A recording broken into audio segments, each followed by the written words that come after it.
Previous lectures में आप लोगों को याद होगा, हम लोग जो टॉपिक पढ़ रहे थे वो ये था कि ऐसी इक्वेशंस जो खुद तो क्वाड्रेटिक नहीं हैं लेकिन उनको रिड्यूस करके हम क्वाड्रेटिक की फॉर्म में जो है वो चेंज कर सकते हैं। उनकी फॉर्म जो है चेंज करते हैं। फॉर्म चेंज करने के बाद हमें जो चेंज्ड फॉर्म मिलती है, उस वो चेंज होने वाली फॉर्म को हम जो है वो हो जाने कि क्वाड्रेटिक इक्वेशन में जो फॉर्म चेंज होती है उस फॉर्म को हम by method of quarter solving quadratic equation, जिसमें फैक्टराइजेशन था, कंप्लीटिंग स्केयर था, और उसके अलावा एक और मेथड था, उन मेथड्स को लगा के जो है हम उस क्वाड्रेटिक इक्वेशन को सॉल्व करते थे जो चेन फॉर्म में हमें मिलती थी।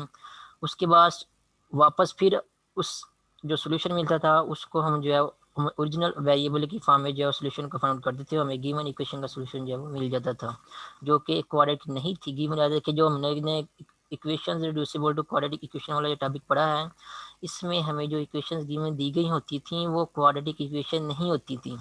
हम क्या करते थे, उन गिवन इक्वेशंस को, जैसे फॉर एग्जांपल आप स्क्रीन में देखिए एग्जांपल नंबर 1 है, इसमें जो इक्वेशन दी गई है, ये इक्वेशन है, इसकी डिग्री जो है वो 4 है, तो ये क्वाड्रेटिक इक्वेशन नहीं है। हम क्या करते थे, इक्वेशंस को क्वाड्रेटिक इक्वेशन या डिग्री 2 वाली इक्वेशन की फॉर्म में चेंज करते थे।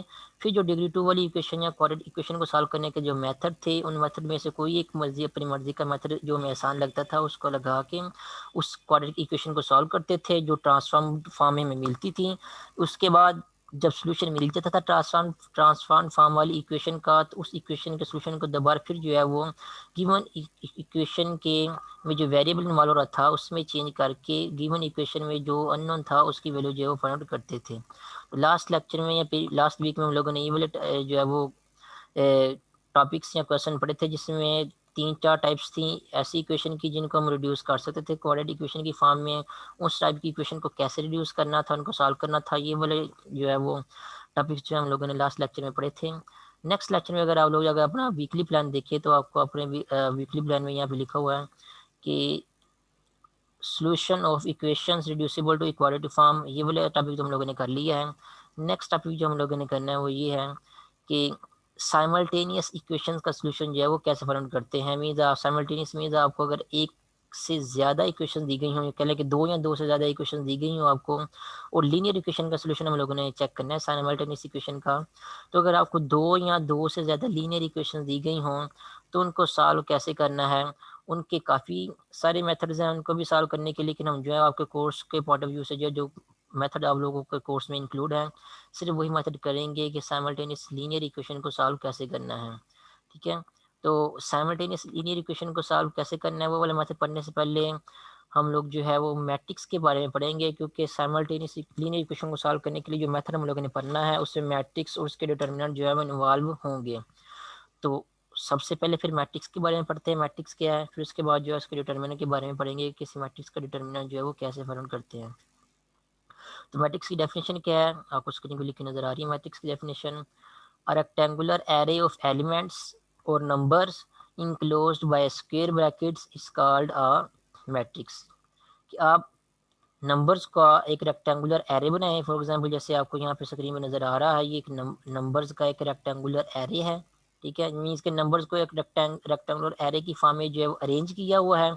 उसके बाद ये जो अरेंजमेंट है नंबर्स की, इसको स्क्वायर ब्रैकेट के साथ जो है वो इनक्लोज कर दिए। तो यहाँ पे आपको स्क्वायर ब्रैकेट नज़र आ रही है, ये वाली एक स्क्वायर ब्रैकेट ये वाली है और दूसरी स्क्वायर ब्रैकेट जो है वो ये वाली है।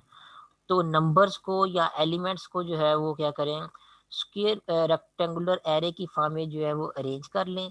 उसके बाद उस अरेंजमेंट को जो है वो स्क्वायर ब्रैकेट के साथ इनक्लोज कर दें, तो आपको जो इंडियन फॉर्म मिलती है तो उस फॉर्म को हम क्या कहते हैं, वो क्या है, एक मैट्रिक्स है।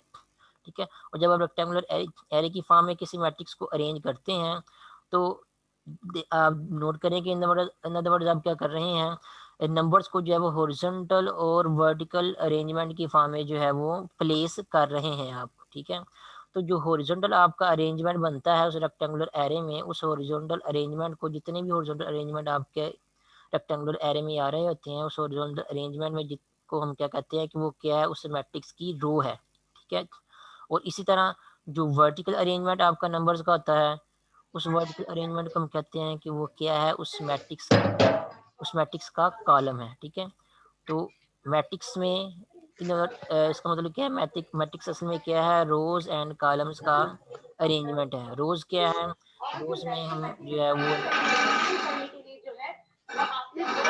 रोज़ में हम नंबर्स को हॉरिजॉन्टल फॉर्म में अरेंज करते हैं और कॉलम्स में हम नंबर्स को जो है वो वर्टिकल फॉर्म में जो है वो अरेंज करते हैं।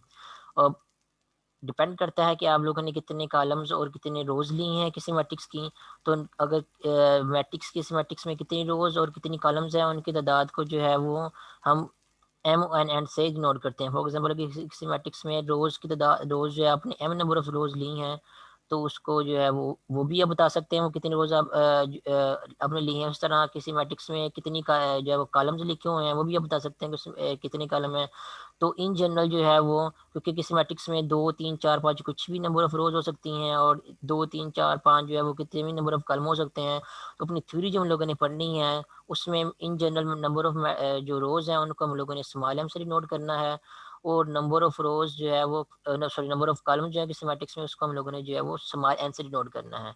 इसी तरह मैट्रिक्स नेक्स्ट डेफिनेशन है मैट्रिक्स के ऑर्डर के बारे में, कि मैट्रिक्स का ऑर्डर कितना है। मैट्रिक्स का ऑर्डर होता है कि आप लोगों ने ये बताना होता है कि उस मैट्रिक्स का में जो है वो नंबर ऑफ रोज और नंबर ऑफ कॉलम जो है वो कितने हैं। ठीक है, फॉर एग्जांपल अगर आपको ये मैट्रिक्स नज़र आ रहा है यहाँ पे स्क्रीन पे, इसमें कितनी रोज हैं, 1, 2, 3, 4, 5, 5 रोज हैं। तो सबसे पहले आप लिखेंगे 5। उसके बाद इसमें कॉलम कितने हैं, अगर आप कॉलम को देखें तो यहाँ पे कॉलम इसमें है 1, 2 और ये 3 कॉलम है इस मैट्रिक्स में। ठीक है, तो 3 को क्या लिखेंगे, जो 5 पहले लिखा था उसके आगे जो है वो क्रॉस का सिंबल लगाएंगे और साथ में जो है वो 3 लिख देंगे। तो अगर कहीं लिखा हुआ हो कि कोई मैट्रिक्स है आपके पास, उस मैट्रिक्स का ऑर्डर जो है वो 5 क्रॉस 3 है, इन जनरल किसी मैट्रिक्स का ऑर्डर जो है वो इस तरह लिखते हैं एम क्रॉस एन। यहाँ पे जो पहला नंबर होता है वो नंबर ऑफ रोज के बारे में बताता है और जो दूसरा नंबर है नंबर ऑफ कॉलम्स के बारे में बताता है। तो अगर कहीं लिखा हो कि किसी मैट्रिक्स का ऑर्डर जो है वो 5 क्रॉस 3 है, तो 5 क्रॉस 3 को आपने इस तरह मल्टीप्लाई करके 15 नहीं कर देना। ये जस्ट नोटेशन है मैट्रिक्स के ऑर्डर को लिखने की। तो अगर कहीं लिखा हुआ है किसी मैट्रिक्स का ऑर्डर 5 क्रॉस 3 है, इसका मतलब ये है कि उस मैट्रिक्स में जो नंबर ऑफ रोज हैं वो कितनी है, 5 है, और नंबर ऑफ कॉलम्स हैं वो कितने हैं, 3 हैं। तो इसको कहते हैं ऑर्डर ऑफ अ मैट्रिक्स। ठीक है, और फिर मैं बता दूं कि दरम्यान में जो क्रॉस का सिंबल लगा हुआ है, जिसको क्रॉस का सिंबल ही रहने देना है, इन दो नंबर्स को आपस में मल्टीप्लाई नहीं कर देना आप लोगों ने। ये जैसे एक नोटेशन है मैट्रिक्स के ऑर्डर को बताने की। इसमें दरमियान में क्रॉस का सिंबल जो है वो इन्वॉल्व हो रहा होता है नंबर ऑफ रोज और नंबर ऑफ कॉलम्स के दरमियान। इसी तरह अगर आप कोई फर्दर एग्जांपल देखना चाहें मैट्रिक्स की, तो आपको यहाँ पे एक और मैट्रिक्स यहाँ पे स्क्रीन पे लिखा नजर आ रहा है। फॉर एग्जांपल ये एक मैट्रिक्स लिखा है आपके पास, इसमें आप देख सकते हैं इस मैट्रिक्स में 1, 2, 3, 4 4 रोज हैं इस मैट्रिक्स की। और अगर कॉलम्स को देखना चाहें तो इसमें कॉलम कितने हैं, 1, 2, 3, 4, 5 और 5 कॉलम्स हैं। तो अगर इस मैट्रिक्स का, ये मैट्रिक्स जो ई है, अगर इस मैट्रिक्स का आप ऑर्डर लिखना चाहें तो इस मैट्रिक्स का ऑर्डर किसके इक्वल होगा, वो इज इक्वल टू होगा 4 क्रॉस 5। ठीक है, और फिर मैं कह रहा हूँ 4 क्रॉस 5 को मल्टीप्लाई करके आप लोगों ने 20 नहीं कर देना। ठीक है, इसको 4 क्रॉस 5 ही लिख रहने देना है। और ये क्या बन जाएगा, ये आपके पास बन जाएगा order of matrix capital E. और यहाँ पे एक और मैं बता दूं आप लोगों को कि मैट्रिक्स के जो नाम रखते हैं, यहाँ पे फॉर एग्जांपल यहाँ पे आपको स्क्रीन पे एक नाम लिखा हुआ नजर आ रहा है किसी मैट्रिक्स का, फॉर एग्जांपल मैट्रिक्स ई। तो मैट्रिक्स के जब आप लोगों ने नाम रखने हैं वो इंग्लिश के कैपिटल लेटर्स के साथ रखने हैं। ठीक है, capital A, capital B, capital C, या जो भी कोई और अगर आप नाम जो है रखना चाहिए तो रख सकते हैं, लेकिन इंग्लिश के कैपिटल लेटर्स को यूज़ करना है किसी मैट्रिक्स का नाम रखने के लिए। ठीक है, और यहाँ पे ये जो है ऑर्डर बता रहा है ये वाला कि जो मैट्रिक्स ई है उसमें नंबर ऑफ रोज कितनी है, वो 4 है, और उसमें नंबर ऑफ कॉलम जो है वो कितने हैं, वो 5 है। तो ये थी मैट्रिक्स और उसके ऑर्डर की डेफिनेशन। उसके अलावा जनरलाइज फॉर्म जो है मैट्रिक्स की, जिसमें in general M number of rows और एन नंबर ऑफ कॉलम्स हों, जनरलाइज फॉर्म जो है मैट्रिक्स की है ये वाली बनती है। ठीक है, यहाँ पे आप देख सकते हैं इस मैट्रिक्स की पहली एंट्री कौन सी है, A11 का मतलब ये है कि ये जो एंट्री है ये मैट्रिक्स की पहली रो और पहले कॉलम में जो है वो लाई कर रही है। ठीक है, उसके बाद सेकंड एंट्री कौन सी है यहाँ पे, A12 का मतलब ये है कि ये जो एंट्री लिखी हुई है A12, ये मैट्रिक्स की पहली रो और दूसरे कॉलम में जो है वो लाई कर रही है। ठीक है, जो पहले 1 आ रहा है यहाँ पे, पहले 1 आ रहा है फिर 2 आ रहा है, तो पहले जो नंबर आता है वो आपको रो की पोजीशन के बारे में बताता है, या एलिमेंट जिस रो में है उसके बारे में बताता है, और जो सेकंड नंबर आता है वो आपको ये बताता है कि आपका जो एलिमेंट है वो किस कॉलम, कितने कौन से नंबर वाले कॉलम में लाई कर रहा है। फॉर एग्जांपल यहाँ पे A12 का मतलब ये है कि A12 वाली जो एंट्री है वो पहली रो और दूसरे कॉलम में जो है वो लाई कर रही है। तो पहली रो और दूसरा कॉलम वो कौन सी एंट्री बनती है, फिर वो ये वाली एंट्री बनती है। ठीक है, तो ये कह लें कि यहाँ पे नीचे जो लिखा हुआ नंबर लिखे हुए हैं एक्चुअली इन जनरल जो है वो एलिमेंट्स की पोजीशन के बारे में बता रहे हैं। ठीक है, क्योंकि यहाँ पे जनरल बात हो रही है।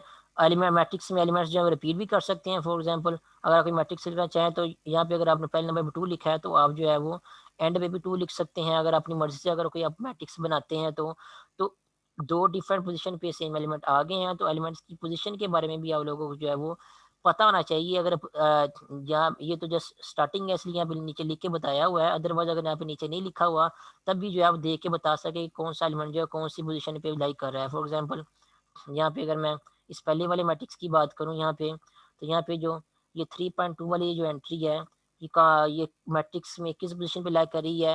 ये 3.2 जो एंट्री है मैट्रिक्स की सेकंड रो और पहले कॉलम में जो है वो लाइक कर रही है। ये मैट्रिक्स की क्या है, ये सेकंड रो है, और ये मैट्रिक्स की का क्या है, फर्स्ट कॉलम है। जो 3.2 वाली एंट्री है ये मैट्रिक्स की सेकंड रो और फर्स्ट कॉलम में जो है वो लाई कर रही है। इस तरह हर मैट्रिक्स की पोजीशन मैट्रिक्स में जो एलिमेंट्स हैं उनकी पोजीशन के बारे में भी आपको पता होना चाहिए कि वो कोई भी एंट्री जो है वो मैट्रिक्स के कौन सी रो और कौन से कॉलम में जो है वो लाई कर रही है। और यहाँ बात हो रही थी जनरल फॉर्म ऑफ मैट्रिक्स की, तो ये जनरली जो है एक एम क्रॉस एन का मैट्रिक्स जो है वो अगर आपको लिखना चाहें तो एम क्रॉस एन का मैट्रिक्स जो है वो आपका इन जनरल जो है वो इस फॉर्म का होगा। उसमें क्या होंगे, उसमें एम नंबर ऑफ रोज होंगी and N number of columns होंगे। ठीक है, तो यहाँ पे जो मैट्रिक्स लिखा है इसकी एम नंबर ऑफ रोज है। यहाँ पे क्या है, ए वन वन वन वन में पहला वन क्या बता रहा है, पहली रो है। ए टू वन में क्या पहला टू क्या बता रहा है कि दूसरी रो है। इस तरह आगे सोन का सिंबल लगा हुआ है, इसका मतलब ये है कि आप लोगों ने ऐसे मूव करते जाना है आगे। तो आगे ऐसे अगर आप ऐसे मूव करते जाएंगे तो आपका ए टू वन के बाद ए थ्री वन भी आएगा, ए फोर वन भी आएगा, ए फाइव वन भी आएगा यहाँ पे, एंड सोन चलते जाएंगे और इन दी एंड आप क्या करेंगे ए एम वन तक जो है वो पहुंच जाएंगे। तो ओवरऑल यहाँ पे ये क्या आपके पास पहली रो है, ये आपके पास क्या है सेकंड रो है। उसके बाद जब आप इस तरह सोन चलते जाएंगे तो आपको थर्ड रो भी मिलेगी, आपको फोर्थ रो भी मिलेगी, एंड सो ऑन मूव करते करते इन दी एंड आप जो है वो एमथ रो तक जो है वो पहुंच जाएंगे। तो यहाँ पे जो नंबर ऑफ रोज लिखी हुई हैं ये एम नंबर ऑफ रोज जो है वो लिखी हुई हैं, दरमियान में ये सोन का सिंबल बता रहा है कि आपने जो है वो कंटिन्यूसली जो है वो इस तरह जो एलिमेंट्स को जो है वो लिखते जाना है। ठीक है, यहाँ पे हम लोगों ने ये नहीं कहना कि यहाँ पे जस्ट जो है वो 1 2 और 3 नंबर ऑफ रोज लिखी हुई हैं, ये 3 रोज नहीं लिखी हुई, ये एम नंबर ऑफ रोज लिखी हैं, दरमियान में ये सोन का सिंबल आ रहा है। ठीक है, सोन का सिंबल आपको ये बता रहा है कि जिस तरह नंबर आपके ऊपर से आ रहे हैं नीचे की तरफ उस तरह सोन करते करते चलते जाएंगे इन दी एंड जो है वो आप ए एम वन तक जो है वो पहुंच जाएंगे। तो ये आपके पास जो है वो एम नंबर ऑफ जो है वो रोज लिखी हुई है यहाँ पे। उसी तरह नंबर ऑफ कॉलम्स को अगर आप देखना चाहें तो यहाँ पे ए वन वन में जो सेकेंड वन है वो आपको बता रहा है कि ये पहले कॉलम वाली एंट्री है। ए वन टू में ये आपको ये टू बता रहा है कि ये दूसरे कॉलम वाली एंट्री है। इस तरह ये सोन लिखा हुआ है तो इस तरह आपको जो है वो ए वन टू के बाद यहाँ पे ए वन थ्री भी मिलेगा। ये वन ए वन थ्री क्या होगा, ये थर्ड रो कॉलम वाली एंट्री है। इस तरह ए वन फोर मिलेगा, ए वन फाइव मिलेगा, एंड सो ऑन चलते जाएंगे और चलते इन दी एंड जो है वो ए वन एन तक जो है वो पहुंच जाएंगे। अब ए वन एन में ये जो सेकंड एन लिखा हुआ है दूसरा नंबर जो एन लिखा हुआ है ये एन बता रहा है कि ये ए वन एन क्या है, ये nth कॉलम वाली एंट्री है। ठीक है, तो ओवरऑल फिर आपके कितने कॉलम बन जाएंगे, ये आपके पास पहला कॉलम वाला कॉलम है, ये आपके पास दूसरा कॉलम है, और अगर यहाँ पे आप ए वन थ्री लिखेंगे तो तीसरा कॉलम बनेगा। इस तरह सोन चलते जाएंगे आपको चौथा कॉलम भी मिलेगा, पांचवा कॉलम भी मिलेगा, और चलते चलते इंडियन जो आप जब ए एन तक पहुंच जाएंगे तो आपको जो है वो ए एनथ कॉलम जो है वो मिल जाएगा। तो ओवरऑल यहाँ पे क्या होगा, फिर यहाँ पे आप ये जो नंबर ऑफ कॉलम लिखे हुए हैं यहाँ पे ये फर्स्ट कॉलम है, ये सेकंड कॉलम है, एंड सो ऑन जब चलते जाएंगे तो आपको थर्ड कॉलम भी मिलेगा, फोर्थ कॉलम भी मिलेगा, एंड सो ऑन चलते चलते इंडियन आपको ये वाला nth कॉलम जो है वो मिल जाएगा। तो यहाँ पे नंबर ऑफ कॉलम्स कितने लिखे हुए हैं, नंबर ऑफ कॉलम जो है वो एन लिखे हुए हैं, और नंबर ऑफ रोज जो है वो कितनी है, वो एम नंबर ऑफ रोज हैं। तो ओवरऑल इस मैट्रिक्स ए का जो ऑर्डर है वो क्या है, वो ऑर्डर इसका एम क्रॉस एन है। इसमें एम नंबर ऑफ रोज और एन नंबर ऑफ कॉलम जो है वो लिखी हुई है। ये कह ले कि मैट्रिक्स की जो है वो एक जनरल फॉर्म है। ठीक है, इस जनरल फॉर्म को यूज करते हो आप 1 क्रॉस 1 का मैट्रिक्स भी लिख सकते हैं, 2 क्रॉस 2 का मैट्रिक्स भी लिख सकते हैं, 2 क्रॉस 3 का मैट्रिक्स भी लिख सकते हैं। अगर किसी भी ऑर्डर का मैट्रिक्स आप लोगों ने लिखना है, फॉर एग्जाम्पल अगर आप लोगों ने जो है वो 1 क्रॉस 2 का मैट्रिक्स लिखना है तो एम नंबर ऑफ रोज जो है उनकी जगह जो है वो वन उनको 1 कर लें, और जो नंबर ऑफ कॉलम्स हैं उनकी जगह जो है वो 2 कर लें। इसका मतलब आप लोगों ने 1 रोज और 2 कॉलम्स लेने हैं, तो m की जगह जब आप यहाँ पे 1 करेंगे तो m ये क्या बन जाएगा आपके पास, m11 बन जाएगा, और m11 क्या होगा, ये वाली एंट्री होगी। तो इसका मतलब आपको सिर्फ जो है वो एक ही कॉलम जो है वो मिलेगा, क्योंकि m की वैल्यू हम लोगों ने जस्ट जो है वो 1 ली हुई है।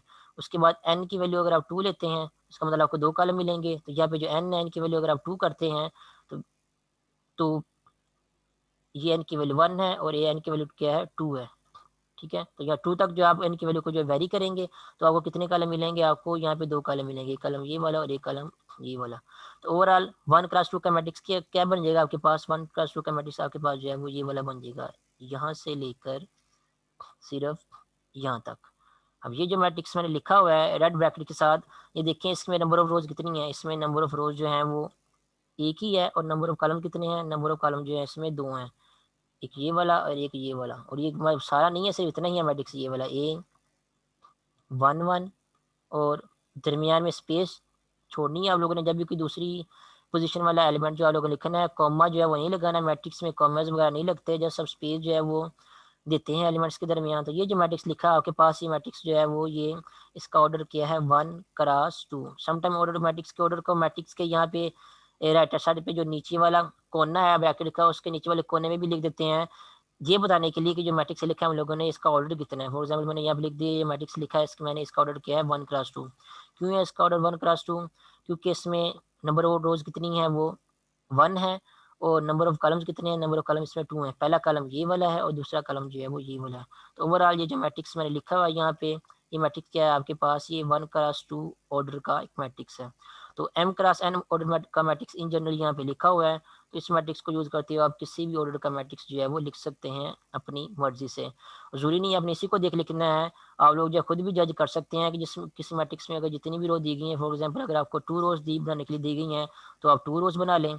अगर 3 कॉलम बनाने के लिए दिया गया है, तो आप जो है वो उसके 3 कॉलम बना लें। तो इस तरह इन पोजीशन पे जो जो आप एलिमेंट्स लिखेंगे, इस तरह यहाँ पे एलिमेंट्स अगर आप लिख देंगे, उन एलिमेंट्स को लिखने के बाद अगर आप जो है वो स्क्वायर ब्रैकेट से इनक्लोज कर देते हैं, तो आपको ये मैट्रिक्स मिलेगा। ये क्या होगा, इसका ऑर्डर 2x3 होगा, क्योंकि इसमें 2 रोज है और कॉलम कितने हैं वो 3 है। तो अपनी खुद भी जो है वो अब 2x3 या 5x3 का मैट्रिक्स जो है बना सकते हैं, और हमेशा आपको जो है इस जनरल मैट्रिक्स को देखने की भी ज़रूरत नहीं है। तो ये था मैट्रिक्स। और मैट्रिक्स को अपनी मर्जी से डिफरेंट ऑर्डर के मैट्रिक्स को हम लोग कैसे लिख सकते हैं, उसके अलावा कुछ एग्जांपल यहाँ मैट्रिक्स लिखी है। फॉर एग्जांपल यहाँ पे आप स्क्रीन पे इस मैट्रिक्स ए को देखें, तो ये मैट्रिक्स ए क्या है, इसमें नंबर ऑफ रोज जो है वो जस्ट 1 है, और नंबर ऑफ कॉलम कितने हैं 1 2 3 4, इसमें 4 कॉलम है। तो इस मैट्रिक्स का ऑर्डर क्या है, और इस मैट्रिक्स का ऑर्डर है आपके पास 1x4। पहला 1 जो आएगा उसका मतलब ये है कि उसमें सिर्फ एक ही रो है, और क्रॉस के बाद जो 4 आ रहा है इसका मतलब ये है कि उस मैट्रिक्स में जो है वो 4 कॉलम्स हैं। तो इस मैट्रिक्स का ऑर्डर क्या है 1x4। तो मैट्रिक्स की यहाँ पे आगे डिफरेंट टाइप्स स्टार्ट हो जाती हैं, लेकिन हम लोगों ने जो है वो टाइप्स जो है वो डिफरेंट जो नहीं पढ़नी, काफ़ी सारी टाइप्स हैं मैट्रिसेस की, जो कि आपके टॉपिक्स या कोर्स से जो है वो रिलेटेड नहीं है। तो फिलहाल मैं इनको जो है स्किप कर रहा हूँ, ताकि जितना हो सके जो है हमारा फोकस जो है हमारे जो कोर्स की आउटलाइंस है उन्हीं के ऊपर रहे। तो कोर्स की आउटलाइन को पॉइंट माइंड में रखते हुए फिलहाल हमने लोगों ने जो है वो मैट्रिक्स में से जो टॉपिक्स या चीज़ें करनी है वो जस्ट यही है कि आप लोगों को मैट्रिक्स की डेफिनेशन पता होनी चाहिए। आप लोगों को ये पता होना चाहिए कि किसी मैट्रिक्स का ऑर्डर जो है वो क्या होता है, कैसे फाइंड आउट करते हैं। अगर कोई किसी मैट्रिक्स का ऑर्डर कहीं लिखा हुआ है तो ऑर्डर का मतलब क्या है, ऑर्डर आपको क्या बताता है, ऑर्डर आपको उस मैट्रिक्स में नंबर ऑफ रोज और नंबर ऑफ कॉलम्स के बारे में बताता है। ठीक है, और उसके अलावा डिफरेंट ऑर्डर का अगर आपको कोई भी पर्टिकुलर मैट्रिक्स अपनी मर्जी से लिखने के लिए कहा गया है, तो आप खुद भी जो है अपनी मर्जी से कोई मैट्रिक्स जो है वो आपको लिखना आना चाहिए। ये नहीं कि आप लोगों को याद करना पड़े कि ये 2x2 का मैट्रिक्स है, 3x3 का मैट्रिक्स है। आप खुद अपनी मर्जी जो है वो डिफरेंट ऑर्डर का मैट्रिक्स जो है वो आपको लिखना आना चाहिए। ठीक है, उसके बाद नेक्स्ट जो डेफिनेशन हम लोगों ने करनी है या टॉपिक हम लोगों ने करना है वो ये है कि किसी मैट्रिक्स का डिटर्मिनेंट जो है वो आप लोगों को निकालना आना चाहिए, कि वो चाहे वो 1x1 का मैट्रिक्स हो, 2x2 का मैट्रिक्स हो, 3x3 का मैट्रिक्स हो, एंड सो ऑन। और डिटर्मिनेंट वाला टॉपिक पढ़ने से पहले मैं आप लोगों को ये बता दूं कि डिटर्मिनेंट जो है हमेशा सिर्फ उस मैट्रिक्स का निकालते हैं हम जिसमें नंबर ऑफ रोज और नंबर ऑफ कॉलम जो है आपस में सेम होते हैं। ठीक है, ऐसे मैट्रिक्स भी होते हैं जिनमें नंबर ऑफ रोज और नंबर ऑफ कॉलम आपस में सेम नहीं होते। फॉर एग्जांपल 2x3 का ऑर्डर अगर आप मैट्रिक्स लिखेंगे, इसमें नंबर ऑफ रोज और नंबर ऑफ कॉलम सेम नहीं है। उसके अलावा फॉर एग्जांपल अगर आप 3x2 का मैट्रिक्स ऑर्डर का मैट्रिक्स लिखेंगे तो उसमें भी नंबर ऑफ रोज और नंबर ऑफ कॉलम सेम नहीं है। 5x1 ऑर्डर का मैट्रिक्स लिखेंगे तो इसमें भी नंबर ऑफ रोज और नंबर ऑफ कॉलम सेम नहीं है। तो इस तरह के मैट्रिसेस जिनमें नंबर ऑफ रोज और नंबर ऑफ कॉलम्स में सेम नहीं है, उन मैट्रिसेस का डिटर्मिनेंट जो हम लोग जो है फाइंड आउट नहीं कर सकते। ठीक है, तो डिटर्मिनेंट किन मैट्रिसेस का फाइंड आउट करेंगे? सिर्फ उन्हीं मैट्रिसेस का फाइंड आउट करेंगे जिनमें number of rose, for example number of रोज भी आपके पास जो है वो p है और नंबर ऑफ कॉलम्स भी हैं वो भी आपके पास क्या है, p है। ठीक है, तो p क्रॉस p का मैट्रिक्स इन पर्टिकुलर अगर देखा जाए तो 1x1 जो मैट्रिक्स है उसका हम जो है वो ऑर्डर फाइंड आउट कर सकते हैं। 2x2 मैट्रिक्स का ऑर्डर फाइंड आउट कर सकते हैं। इसी तरह 3x3 मैट्रिक्स का ऑर्डर फाइंड आउट कर सकते हैं। सॉरी, ऑर्डर कह रहा हूँ, डिटर्मिनेंट फाइंड आउट कर सकते हैं। उसके अलावा 4x4 जो मैट्रिक्स है उसका डिटर्मिनेंट फाइंड आउट कर सकते हैं। तो इस तरह के मैट्रिसेस जिनमें नंबर ऑफ रोज और नंबर ऑफ कॉलम जो है हमेशा सेम होती हैं, ऐसे मैट्रिक्स को हम कहते हैं वो क्या है, स्क्वायर मैट्रिक्स है। तो याद रखें, ऐसे मैट्रिसेस जिनमें नंबर ऑफ रोज और नंबर ऑफ कॉलम जो है वो सेम होते हैं, ऐसे मैट्रिसेस को जो है हम ऐसे मैट्रिक्स को हम स्क्वायर मैट्रिक्स कहते हैं। तो सिंपल वर्ड में अगर मैं कहना चाहूँ तो डिटर्मिनेंट जो है हमेशा स्क्वायर मैट्रिक्स का जो है वो फाइंड आउट होता है। ऐसा मैट्रिक्स जो स्क्वायर मैट्रिक्स नहीं है उसका डिटर्मिनेंट जो है फाइंड आउट नहीं होता। Square matrix means number of rows और नंबर ऑफ कॉलम जो है वो आपस में सेम हो। अगर आपको पता हो स्क्वायर की जो है वो फिगर क्या होती है, तो आप देख सकते हैं स्क्वायर ऐसा एक रेक्टेंगल होती है जिसमें लेंथ और विड्थ जो है वो आपस में इक्वल होती है। तो उसी कंसेप्ट को पॉइंट ऑफ व्यू या माइंड में रखते हुए ऐसे मैट्रिक्स जिनमें नंबर ऑफ रोज और नंबर ऑफ कॉलम सेम होते हैं उनको स्क्वायर मैट्रिक्स का नाम दिया हुआ है। ठीक है, तो डिटर्मिनेंट अब नेक्स्ट देखते हैं कि किसी भी स्क्वायर मैट्रिक्स का डिटर्मिनेंट जो है वो कैसे फाइंड आउट करते हैं। ठीक है, 1x1 ऑर्डर का भी मैट्रिक्स का भी डिटर्मिनेंट फाइंड आउट कर सकते हैं, 2x2 का भी, 3x3 का भी। जैसे जैसे ये ऑर्डर बढ़ता जाता है आपका, उसी तरह जो है वो कैलकुलेशन और डिटर्मिनेंट फाइंड आउट करने का वे जो है वो भी थोड़ा सा जो है चेंज होता जाता है। तो सबसे पहले आसान से स्टार्ट करते हैं। सबसे पहले हम ये देखते हैं कि अगर आपको कोई 1x1 ऑर्डर का मैट्रिक्स दिया गया हो तो उसका डिटर्मिनेंट आप लोगों ने जो है वो कैसे फाइंड आउट करना है। 1x1 ऑर्डर का मैट्रिक्स का मतलब ये है कि ऐसा मैट्रिक्स जिसमें जस्ट एक ही रो और एक ही कॉलम हो। या फॉर एग्जाम्पल एक मैं इसमें जस्ट एक एंट्री ए लिख देता हूँ।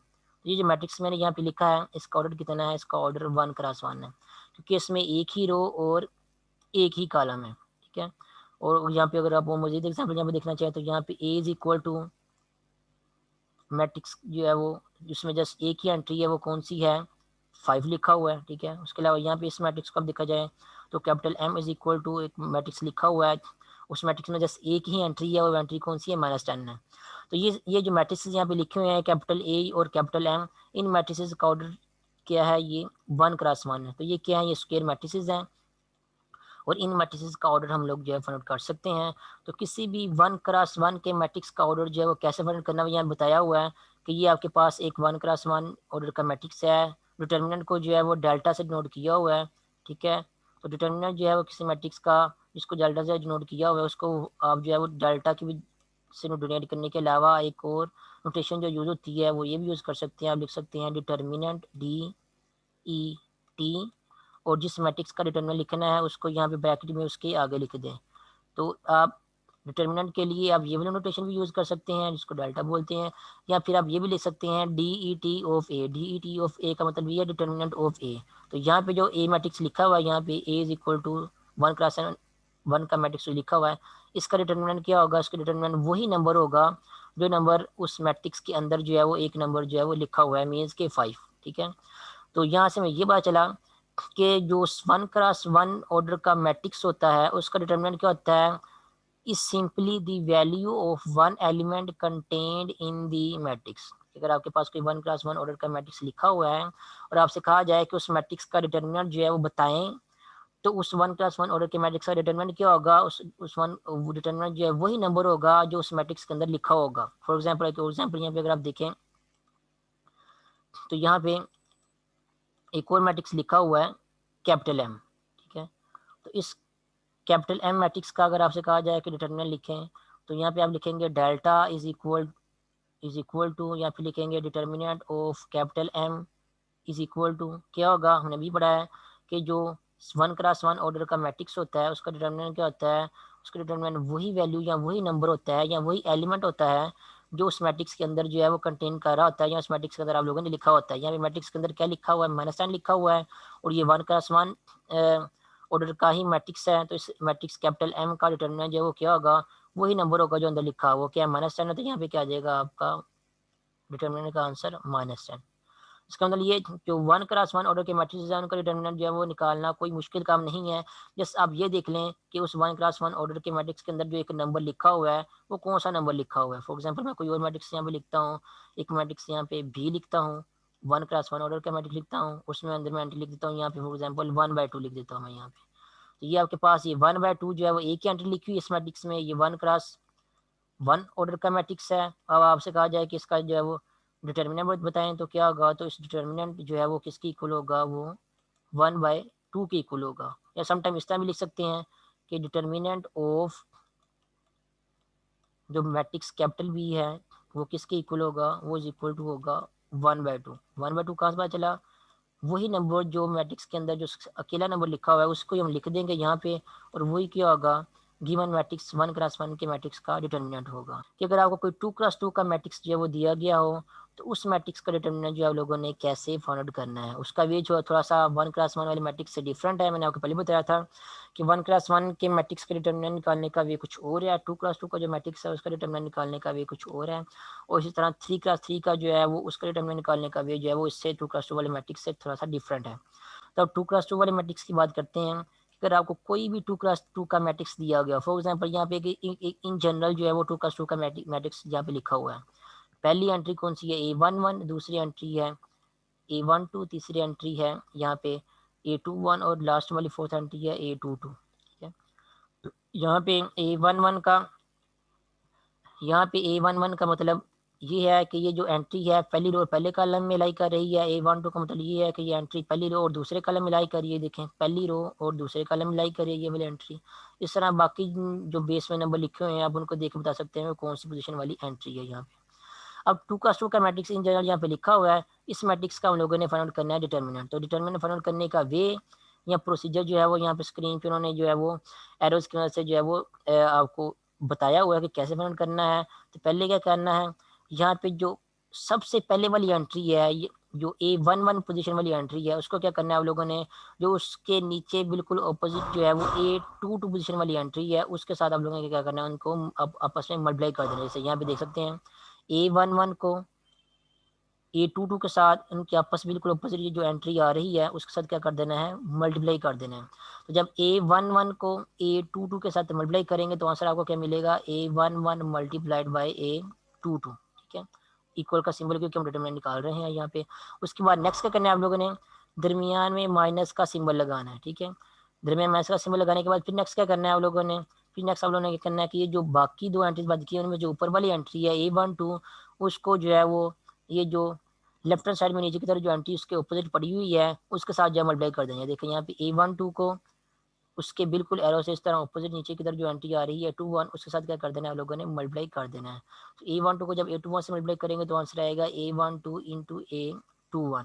ठीक है, तो ओवरऑल जब इनको दरमियान माइनस लगा के अब लिखेंगे तो ये आपके पास जब डिटर्मिनेंट का आंसर बन जाएगा।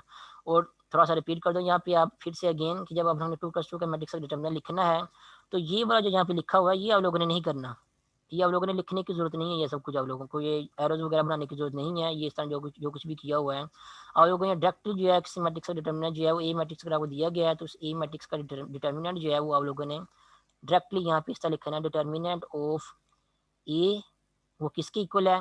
अब यहाँ से क्या करना है, पहले A11 को A22 से मल्टीप्लाई करना है तो आंसर आपके पास क्या आ जाएगा, A11 इंटू A22। उसके बाद आप लोगों ने क्या करना है, माइनस का सिंबल जो है वो खुद से लगाना है। खुद से माइनस का सिंबल लगाने के बाद फिर क्या करना है, A12 को ये जो बाकी जो एंट्रीज बच गई हैं इन दोनों को आपस में मल्टीप्लाई करके वो माइनस के बाद जो है लिख देना है। ठीक है, उसके बाद फिर ये जो ओवरऑल ये जो मल्टीप्लिकेशन और सब्ट्रैक्शन हो रही है इसको सॉल्व करके आपका जो आंसर आएगा वो आंसर आपका उस 2x2 के मैट्रिक्स का क्या बन मिल जाएगा, आपको डिटर्मिनेंट मिल जाएगा। फॉर एग्जांपल यहाँ पे एक एग्जांपल भी सॉल्व की हुई है 2+2 का मैट्रिक्स जो इसका डिटर्मिनेंट फाइंड करने की। तो यहाँ पे एग्जांपल को सॉल्व करके देखते हैं। यहाँ पे देखिए मैट्रिक्स लिखा हुआ है यहाँ पे A इज इक्वल टू 2 4 4 8 ये मैट्रिक्स लिखा हुआ है। और आपसे कहा जाए कि इस मैट्रिक्स का जो है वो डिटर्मिनेंट फाइंड करें तो डिटर्मिनेंट ऑफ मैट्रिक्स ए, या फिर आप जो है सिंपली डेल्टा भी लिख सकते हैं। वो किसके इक्वल होगा, मैंने जैसे मैं आपको बताया है कि पहले जो है वो इन दोनों का आपस में मल्टीप्लाई करें, ठीक है। याद रखना पहले जो पहले नंबर पे एंट्री आ रही है उसको उसकी अपोजिट साइड से मल्टीप्लाई करना है। ये नहीं करना कि पहले आप जो है 4 को जो है वो इस 4 के साथ मल्टीप्लाई कर दिया, ऐसे नहीं करना। जैसे कहा गया है वैसे करना है। तो पहले लेफ्ट हैंड साइड में जो सबसे पहले एंट्री आ रही है उस 2 को जो है वो उससे नीचे अपोजिट वाली एंट्री यानी कि 8 के साथ मल्टीप्लाई कर देना है। तो यहाँ पे क्या कर देंगे, 2 को 8 के साथ मल्टीप्लाई कर देंगे, ठीक है। ये बन जाएगा 2 टाइम्स 8। उसके बाद नेक्स्ट क्या था, खुद से माइनस का सिंबल लगाना है। उसके बाद ये जो बाकी दो एंट्रीज बच गई हैं 4 और इसके अपोजिट वो भी 4 ही है, इन दोनों का आपस में अप्लाई करेंगे तो यहाँ पे क्या आ जाएगा, यहाँ पे भी आ जाएगा 4 क्रॉस 4। इन दोनों नंबर्स का भी आपस में मल्टीप्लाई करेंगे, ठीक है। उसके बाद जो है सिंपलीफाई करेंगे तो हमें डिटरमिनेंट का आंसर मिल जाएगा। सिंपलीफाई करके देखते हैं, 2 टाइम्स 8 क्या होगा आपके पास 16, और माइनस 4 टाइम्स 4 के आपके पास आ रहा है वो भी 16 है। तो ओवरऑल इसको हम सॉल्व करेंगे तो 16 माइनस 16 किसकी इक्वल आ जाएगा, 0 की इक्वल आ जाएगा। इसका मतलब ये है कि आपके डिटरमिनेंट का आंसर क्या आ गया है, यहाँ पे 0 आ गया है। उसके अलावा एक और एग्जाम्पल यहाँ पे क्यू ऊपर यहाँ पे देखिए एक और मैट्रिक्स लिखा हुआ है यहाँ पे, ए इज इक्वल टू 1 माइनस 2 3 और 4। इस मैट्रिक्स का अगर आप डिटरमिनेंट करना चाहते हैं तो डेल्टा जो है वो किसके इक्वल होगा, पहले 1 को हम 4 के साथ मल्टीप्लाई करेंगे तो वो क्या आ गया 1 टाइम्स 4। उसके बाद माइनस का सिंबल खुद से लगाएंगे, याद रखिए माइनस का सिंबल खुद से लाजमी लगाना है। उसके बाद इस -2 को जो है इस 3 के साथ मल्टीप्लाई करेंगे तो यहाँ पे -2 को 3 के साथ मल्टीप्लाई किया हुआ है, यहाँ पे वो लिख दिया यहाँ पे। उसके बाद नेक्स्ट जो है हम लोगों ने कैलकुलेशन करनी है, सिंप्लीफिकेशन करनी है। तो 1 को 4 के साथ मल्टीप्लाई करेंगे तो यहाँ पे आपको 4 ही मिलेगा। उसके बाद जब आप सॉल्व करते हैं 1 को 4 के साथ मल्टीप्लाई करेंगे तो आपको 4 ही मिलेगा। उसके बाद माइनस, ये वाला माइनस यहाँ पे आ गया है। और उसके बाद जब आप 3 को -2 से मल्टीप्लाई करेंगे तो जब 3 को -2 से मल्टीप्लाई करेंगे तो आपको -6 मिलेगा, ठीक है। तो ये आपको बन जाएगा आपके पास 4 माइनस माइनस 6, और 4 माइनस माइनस 6 किसकी इक्वल होता है, वो होता है 4 प्लस 6 की इक्वल होता है। माइनस के बाद जब एक और माइनस का सिंबल आ रहा अब जो है वो मल्टीप्लाई हो रहा हो माइनस के साथ, तो वो क्या बन जाता है, माइनस और माइनस के साथ मल्टीप्लाई होने के बाद जो है वो प्लस बन जाता है। तो ये बन जाएगा आपके पास 4 प्लस 6, और ये किसके इक्वल आ रहा है, ये 10 की इक्वल आ रहा है। तो ओवरऑल ये जो मैट्रिक्स यहाँ पे गिवन दिया गया है आपको, इस मैट्रिक्स का डिटरमिनेंट क्या आ गया है, वो 10 की इक्वल आ गया है। और ये जो मैट्रिक्स यहाँ पे जो मैंने पहले सॉल्व किया था यहाँ पे डिटरमिनेंट जो है पहले फाउंड किया था इस मैट्रिक्स का, उसका डिटरमिनेंट जो है वो 0 की इक्वल आ गया। तो डिटरमिनेंट आपका जो है वो कुछ भी आ सकता है, 0 भी आ सकता है किसी मैट्रिक्स का, कोई पॉजिटिव नंबर भी आ सकता है जैसे यहाँ पे 10 आया है। उस तरह कोई नेगेटिव नंबर भी आ सकता है, उससे जो है वो कोई कंडीशन नहीं है डिटरमिनेंट के ऊपर कि वो कोई फिक्स नंबर ही आना चाहिए या पॉजिटिव नंबर ही आना चाहिए, नेगेटिव नंबर आना चाहिए, ऐसा कुछ भी नहीं। तो ये था आपके पास जो है वो 2 का मैट्रिक्स जो है वो, अगर उसका डिटरमिनेंट आपको फाइंड करने के लिए कहा जाए तो उसका डिटरमिनेंट फाइंड करने का वे। उसके बाद नेक्स्ट जो है वो हम लोगों ने ये जो है वो सीखना है कि अगर आपको कोई 3x3 का मैट्रिक्स गिवन दिया गया हो तो उसका डिटरमिनेंट जो है कैसे फाइंड करेंगे। तो यहाँ पे आपको स्क्रीन पे एक लिखा हुआ है इवेल्युएट दी डिटरमिनेंट। अब यहाँ पे ये अब गौर करें अगर आप तो यहाँ पे ये स्क्वायर ब्रैकेट्स नहीं लगी हुई यहाँ पे, ठीक है, ये स्क्वायर ब्रैकेट्स नहीं लगी हुई यहाँ पे, जस्ट स्ट्रेट लाइन लगी हुई है। तो जब किसी रेक्टेंगुलर एरे को आप स्ट्रेट लाइन से जो है बॉन्ड करते हैं तो स्ट्रेट लाइन से बॉन्ड करने का मतलब ये होता है कि वो मैट्रिक्स नहीं है बल्कि उस मैट्रिक्स का डिटर्मिनेंट है, ठीक है। तो उस फिर उसके डिटर्मिनेंट को आप लोगों ने जो है फाइंड आउट करना होता है, ठीक है। मैट्रिक्स याद रखना, मैट्रिक्स में और इसके डिटर्मिनेंट में फ़र्क होता है। फॉर एग्जाम्पल अगर मैं कोई मैट्रिक्स लिखता हूँ यहाँ पे 1 2 0 3, तो ये क्या है, ये एक मैट्रिक्स है क्योंकि मैंने रेक्टेंगुलर एरे नंबर्स के रेक्टेंगुलर अरेंजमेंट को जो है वो स्क्वायर ब्रैकेट से इंक्लोज किया हुआ है, तो ये क्या है, एक मैट्रिक्स है। लेकिन अगर मैं इसकी बजाय अगर मैं ये वाली नोटेशन लिखूँ, स्ट्रेट लाइन लगाऊँ 1 2 0 और 3, तो अब ये जो मैंने यहाँ पर स्ट्रेट लाइन लगाने के बाद ये जो नोटेशन लिखी हुई है ये वो सारी की सारी ये क्या है, ये मैट्रिक्स नहीं है, ठीक है। नोट कर लेना, ये जो नोटेशन लिखी हुई है ये मैट्रिक्स है क्योंकि इसमें जो रेक्टेंगुलर अरेंजमेंट है नंबर्स का उसको स्क्वायर ब्रैकेट से इनक्लोज किया हुआ है। और तो ये आपके पास क्या है, एक मैट्रिक्स है, ठीक है। और जो नीचे वाली अरेंजमेंट मैंने यहाँ पे लिखी हुई है ये वाली, ये रेक्टेंगल ये नेवी नंबर्स का रेक्टेंगुलर अरेंजमेंट ही है, लेकिन इस रेक्टेंगुलर अरेंजमेंट को मैंने स्क्वायर ब्रैकेट के साथ इनक्लोज नहीं किया हुआ बल्कि सिर्फ वर्टिकल लाइंस या स्ट्रेट लाइन के साथ जो इनक्लोज किया हुआ है। ये जो नोटेशन भी मैंने यहाँ पे लिखी हुई है ये मैट्रिक्स नहीं है, ये क्या है, ये इस मैट्रिक्स का डिटर्मिनेंट है, ठीक है। तो ये जो आप इस तरह यहाँ पे स्क्रीन पे आपको लिखा हुआ नजर आ रहा है ए इज इक्वल टू, ये क्या है एक्चुअली इस मैट्रिक्स ए का डिटर्मिनेंट है, ठीक है। तो इसको आप लोगों ने फिर मैट्रिक्स नहीं बोलना, ये इसको आपने क्या पढ़ना है, इसको पढ़ना है ये क्या है, मैट्रिक्स ए का डिटर्मिनेंट है। ठीक है, अब यहाँ पे ये किस कौन से मैट्रिक्स का डिटर्मिनेंट लिखा हुआ है, अगर मैं इसको मैट्रिक्स फॉर्म में लिखना चाहूँ, अगर मैं यहाँ पे स्क्वायर ब्रैकेट्स यहाँ पे बना दूँ, यहाँ पे स्ट्रेट लाइन की बजाय, तो ये अब एक मैट्रिक्स बन गया है। ये मैट्रिक्स क्या है, कितने ऑर्डर का मैट्रिक्स है, ये 3x3 ऑर्डर का मैट्रिक्स है। ठीक है, अब अगर 3x3 ऑर्डर का मैट्रिक्स का अगर हमने order find sorry determinant find करना है, तो वो कैसे करना है, वो फिर जो है वो हम नेक्स्ट लेक्चर में करेंगे।